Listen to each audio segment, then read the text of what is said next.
Hello guys, sa mga nagtatanong kung paano ito ko ginawa. Siyempre, gawa tayo ng video. Yan, video. Para tayo magkaroon ng reels. Siyempre.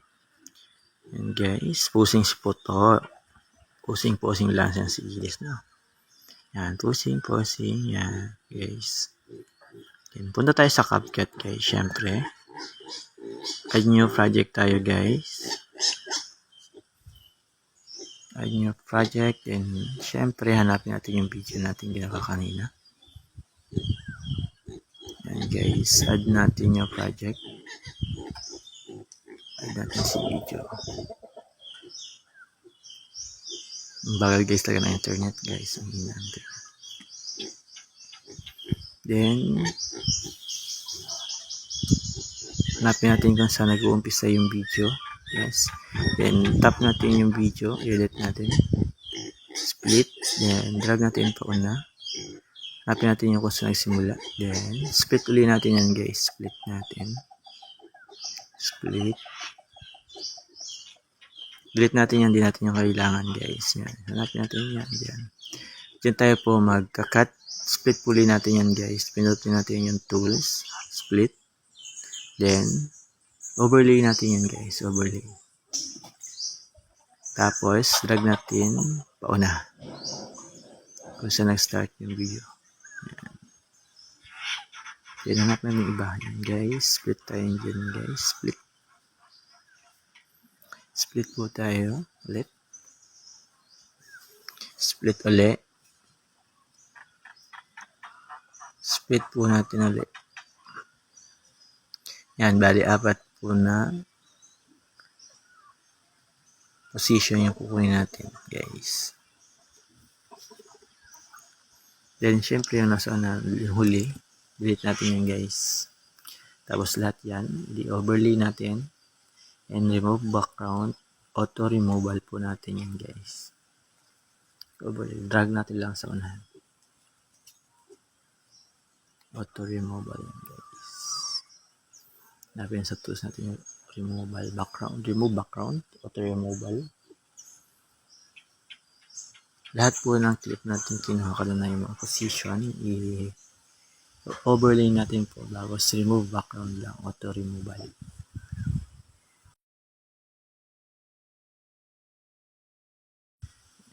Auto removal, then drag natin pauna. Dapat kailangan po kasi pantay-pantay yung video natin. Para maganda yung ating video. Overlay and remove background. Auto removal po ang pili natin. Yan, okay na yan guys. Bagos. Siyempre, check natin.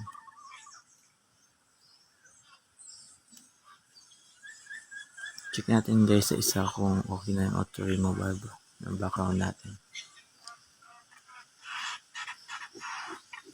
Siyempre guys, after nyan, gamit tayo ng tools na bago.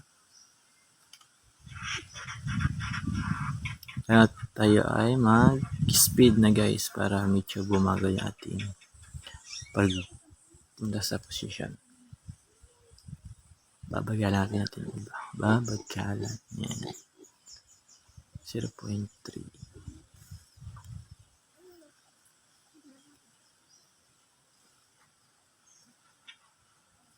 5 seconds tayo guys. 5 seconds. Pwede rin 3 seconds para kung sa depende sa inyong gusto.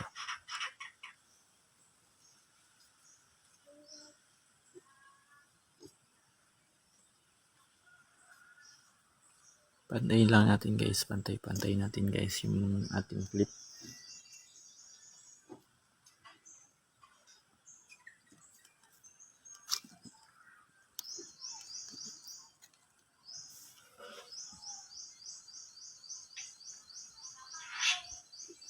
Yan guys, medyo kulang pa yung ating clip niya. So na, ilagdagan natin.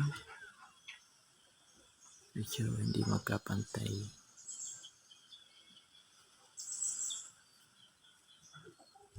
Yan. Adjust lang natin yan guys pag ganyan. Pag pantay-pantay natin, kailangan kasi pantay-pantay. Yan, punta tayo sa layer para magkagit. yung layer, i-layer natin guys. Para hindi matakloban yung iba. At di umababaw yung ating clip. No? Kita nyo guys yung isang video. Isang clip na sa ibabaw. Kailangan natin i-layer yan. Malaw pa. Pwede natin siyang i-drag. Palaki natin yung tao. Okay lang yan guys. Ang galaw-galawin natin. Layer natin siya sa ibabaw. Drag natin pauna. Okay, and then, kung goods na yan, papansin nyo naman kung goods na, syempre, check lang natin si check mark yan.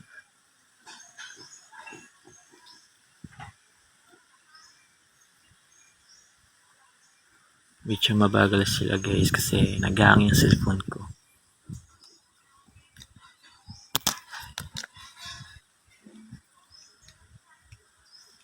Medyo goods na, check natin sila guys. Then, yung nasa ibabaw, yan, nag-hang talaga yung cellphone ko.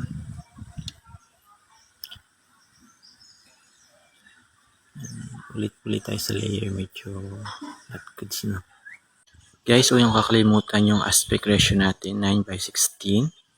Then po yung CapCut ending sa huli, delete po natin yung di natin yung kailangan. Then export natin yan guys. Tapos resolution 1080 bawas frame rate 30. Goods na yan guys. Export na natin yan guys. Tapos hintayin lang natin matapos mag 100 yan. Then don't forget to follow and like, share. Thank you.